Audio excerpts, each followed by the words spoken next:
ভাগ করেছি, ভাগ করে বলেছি এই জিনিসগুলোকে আমরা আসতে দিব না। কোথাও যদি ইসলামের গন্ধ পাওয়া যায় সেই জিনিসটা আর আমাদের সংস্কৃতির অংশ হবে না। এই কম্পার্টমেন্টালাইজেশনটা আমরা ভেঙে দিচ্ছি। এবং এবারে যদি আপনারা নববর্ষের উৎসব দেখেন, দেখবেন যে আমরা সবার উৎসবে পরিণত করছি। চাকমা, মারমা, গারো, বাঙালি প্রত্যেকে আমাদের মধ্যে কোনো আলাদা থাকবে না। যে মাজারে বিশ্বাস করেন উনি মাজারে যাবেন, যিনি বিশ্বাস করেন না উনি যাবেন না।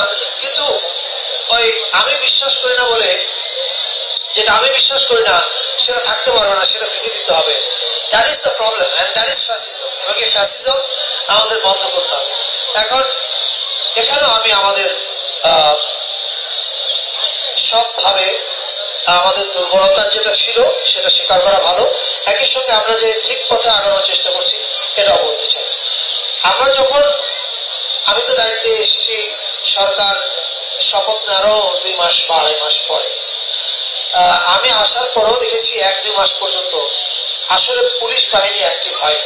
এটা বাস্তবতা, এটা আপনারা সবাই জানেন। পুলিশ ফাংশন করছিল না, ব্যুরোক্রেসি ফাংশন করছিল না। এরকম একটা ডিসফাংশনাল অবস্থায় আমরা অনেক জায়গাতেই তড়িৎ গতিতে ব্যবস্থা নিতে পারিনি।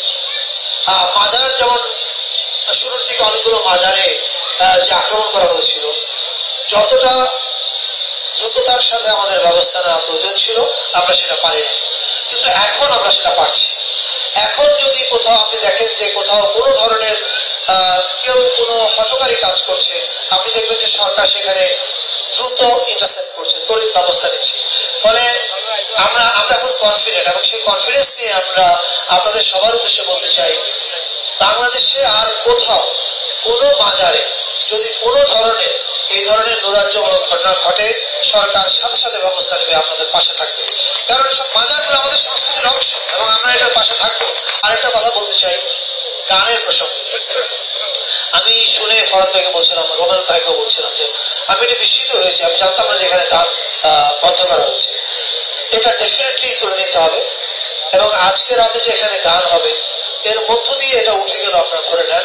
বাকিটা আমরা অবশ্যই প্রশাসনিকভাবে বাজার কর্তৃপক্ষকে বলবো এই ধরনের হঠকারী কোনো কাজ তারা যেন না করে। আমাদের দেশে বাংলাদেশের সবচেয়ে বড় সাংস্কৃতিক সম্পদ আসলে তার গান।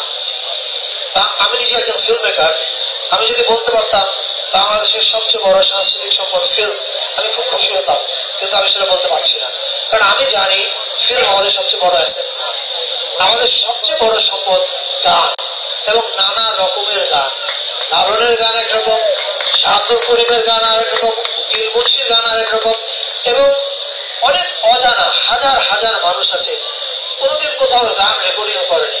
তারাও তাদের নিজেদের ভাব, নিজেদের দর্শন, নিজেদের কবিতা বলে।